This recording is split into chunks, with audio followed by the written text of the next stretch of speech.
Hello, Salado Youth. Salado Youth families, hope that you are doing well. I hope that you have enjoyed worship so far. If you're watching this after worship on Sunday, hope that you're having a great day wherever you are. One of the first things that we are taught as children by our parents is stranger danger. And for good reason. Our parents, I'm sure, saw the news stories about what could happen to kids with kidnapping and trafficking and all of the bad things that happen in our world. So it's perfectly understandable that they would teach us to be wary of those who are different than us. But one of the things you will see most often in the life of Jesus is how he reaches out to the stranger, to people that he's not supposed to talk to. I'm going to pause here just for a clarification. This is not to say that you should put yourself purposefully in unsafe or dangerous situations. Jesus and the apostles were a lot wiser than we were. So if you ever find yourself feeling that you're in a situation that's unsafe, be sure and get out of that situation and find an adult to help you. Thanks.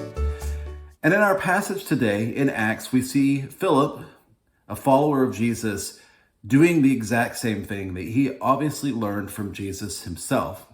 And I want to point out a few things in this story, which is absolutely one of my favorites, because there is a lot to unpack here in this story. So we're just going to get right to it. So in this passage, Philip has an angel of the Lord come to him and tell him to take the road from Jerusalem to Gaza. Now, I know you're not familiar with Jerusalem to Gaza road. I haven't been on it myself, but it says it's a desert place.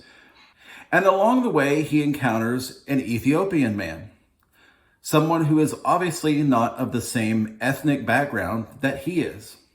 And this person is reading the Jewish scriptures.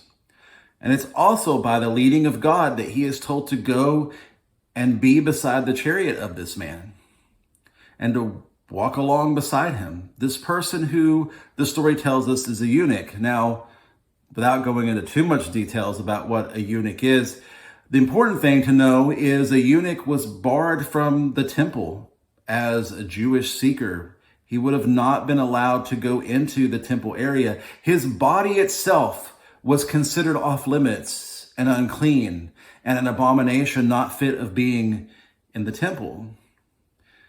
So here we have a Jew who's been taught to look upon this body of this man as something other, something of disgust, and the Lord is telling him to go talk to this person, and he does it.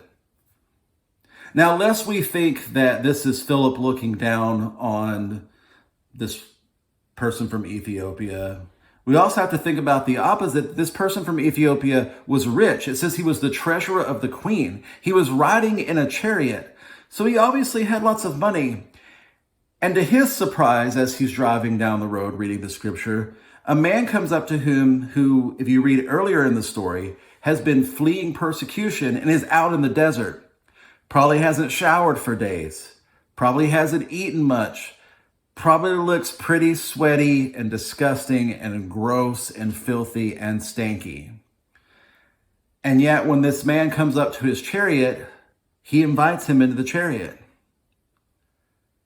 And they have this conversation. And in the conversation, they together learn about the scriptures and learn about the way of Jesus.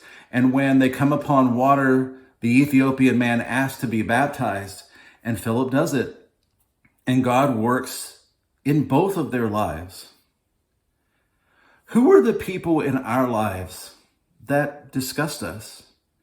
We all have that reaction. We can try to pretend that we don't, but there's somebody in some other category than us that we find kind of disgust us. We're obsessed with looks in our culture. We hear about actors and actresses who can't get roles anymore because they look too old, or maybe they're too large.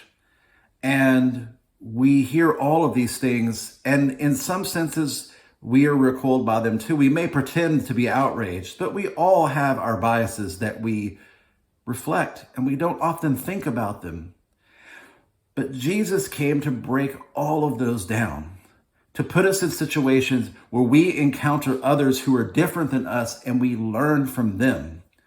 And we learn what it's like to experience God from many different perspectives in many different ways. And that's where we truly learn to love humanity as God does, with a love that doesn't have any boundaries, that doesn't have any limits, that reaches to everyone and brings everyone in. Thank you for listening this morning. Hope you have a great week. We will talk to you soon.